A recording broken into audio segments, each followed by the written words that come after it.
Yesterday we brought it up as a topic, and some people like the idea of Aaron Glenn coming back. Somebody else called up and said we're just making excuses for Aaron Glenn.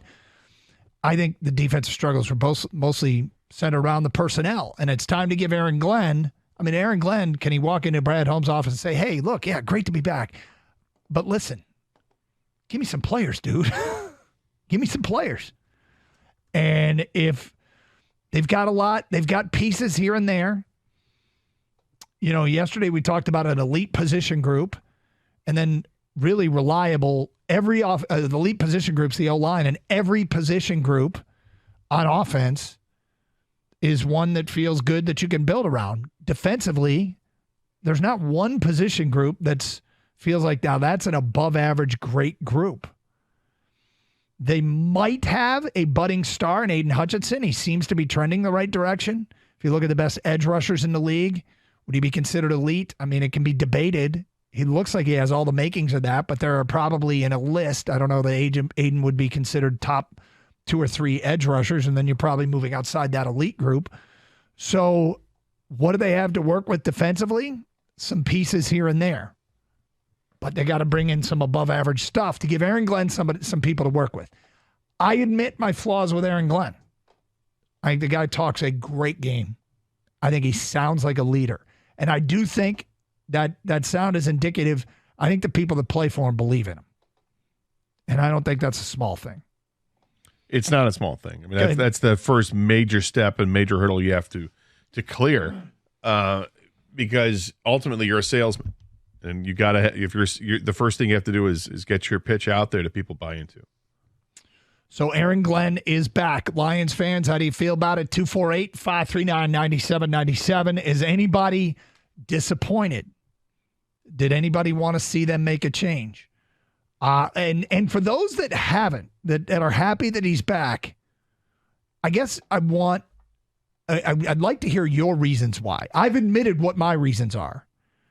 And that is, I think press conference Aaron Glenn reeks of credibility, and it's reflected in the way the team talks about him.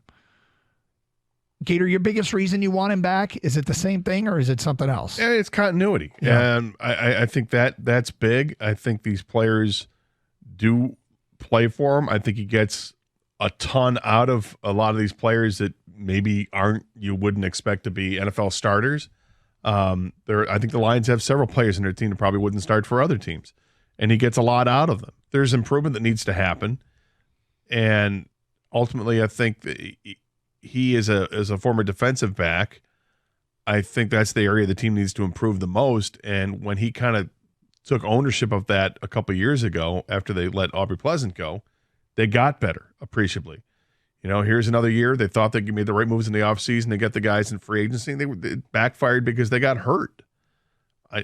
But they still managed to dial things up for a team that wasn't able to get to the quarterback a ton this past season with only 41 sacks. They did in the playoffs. Yeah.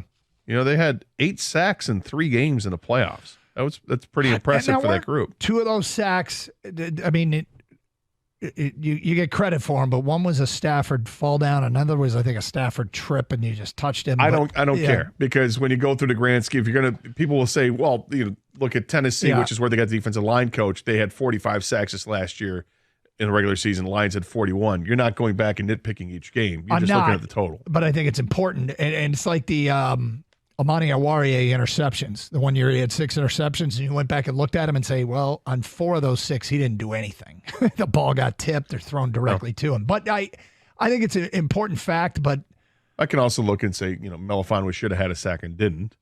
And does that kind of, balance it out? I don't know. I think the team improved. I think there was a pass rush. There was a pass rush towards the end of the season that wasn't there. Now, did that come as a direct result of, hey, we're going to start blitzing our safeties? I think it was scheme related, yeah. But we can say that, and then at the same time, Aiden Hutchinson had a bunch of sacks the last 5 weeks of the year. I think there's something to be said, too, for being at the right place at the right time. I think you give players credit for that. Like Hutchinson, he was there to touch the quarterback when he's on the ground, but I think he had to get there. Someone's got to get there. Yeah, still. I hear you, and it's not really to take away. Sometimes I think a deeper dive will show you that the play wasn't what it typically represents. And I'll say it until the cows come home. I don't know why the cows have anything to do with it, and I don't know why them being away from home have anything to do with it. Why'd they leave in the first place? Exactly. I'm not sure, but I will say it until the cows come home. A TFL is just as important as a sack. And you don't even like meat. I don't. Yeah, why don't you say something with chickens? I'll say it until the Come chickens back to roost. come back Yeah, to roost. there you go. A TFL is just as important as a sack. It's the same damn thing. Yeah, why did the chicken cross the road to get a TFL? There That's you right. go.